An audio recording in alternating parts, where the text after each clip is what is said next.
Hello everyone, I am Aisha Kaleem, a CA final student.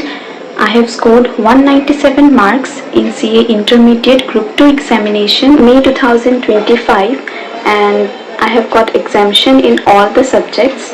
I am here to share with you all my experience. So the first subject is Cost and Management Accounting.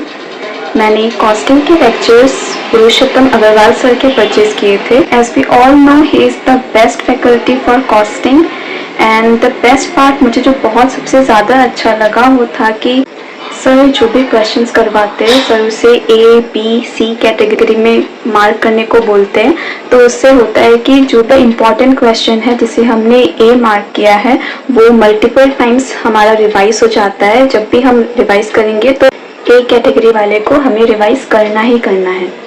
And the second thing is sir हमें सारे concepts हमें लिखवा के देते हैं and you also get a solution book that is very helpful. Like मुझे ऐसा होता था कि जो भी क्वेश्चंस हमें होमवर्क में मिले हैं अगर उसमें हम अटक रहे हैं तो हम सोल्यूशन बुक से उसका डायरेक्ट सोल्यूशन देख सकते हैं.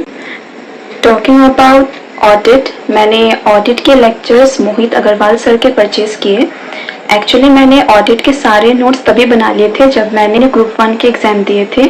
तो जब मुझे ग्रुप 2 का एग्ज़ाम देना था तब तो मेरे पास कोई भी लेक्चर था नहीं. तो लकीली मुझे यूट्यूब पे ऋषभ जैन सर का free audit fast track videos मुझे फ्री में मिल गए यूट्यूब पे. तो वो मेरे लिए बहुत हेल्पफुल था एंड आई वुड से कि मुझे 72 मार्क्स इन ऑडिट सिर्फ उसके वजह से ही मिला है, ऋषभ जैन सर. एंड मैंने कुछ और भी फैकल्टीज़ के रिवीजन लेक्चर्स देखे जैसे कि अंकुश चिरीमार सर. ऑडिट के लिए आई वुड रेकमेंड कि आप किसी भी फैकल्टी का एक क्वेश्चन बैंक ज़रूर सॉल्व करना. उससे हमें पता चलता है कि आरटीपी एमटीपी में कैसे क्वेश्चंस आते हैं एंड आईसीआई को कैसा आंसर चाहिए एग्ज़ाम में वो हमें पता चलता है जब हम क्वेश्चन बैंक पूरा सॉल्व करते हैं. एफएमएसएम का क्लास मैंने स्वप्निल पत्नी सर का लिया था एसपीसी गुरुकुल से. एफएम तो सर एकदम मस्ती में सर पूरा फ्लो में बहुत अच्छे से करवा देते हैं. एंड एसएम के लिए सर का चार्ट बुक बहुत अच्छा है आप सारे टॉपिक्स याद रखने के लिए. बट आपको एग्जाम में जो लिखना है उसके लिए आपको टू द पॉइंट बहुत सारी चीज़ वर्ड्स कीवर्ड्स याद ज़रूर रखने हैं. याद कुछ करना पड़ेगा मतलब अंदर में जो लिखना है बिकॉज आईसीआई को एज इट इज़ आंसर चाहिए. तो हम लोग कुछ भी बना के नहीं लिख सकते. जो मटेरियल में है आपको वैसा याद रखना पड़ेगा.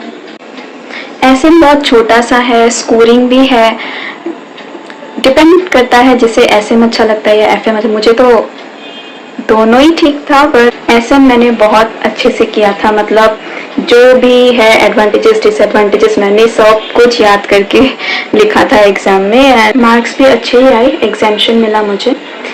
फाइनली आई वुड रेकमेंड कि आप एग्ज़ाम से एटलीस्ट 15 डेज पहले एटलीस्ट 2 मॉक टेस्ट ज़रूर लिखना. एंड सारे फैकल्टीज़ अपना 100% देते हैं बट सक्सेस तभी मिलता है जब हमारा भी 100% एफर्ट लगा हो. आई होप आपको ये वीडियो हेल्पफुल लगा हो. All the best for your upcoming exams. Thank you.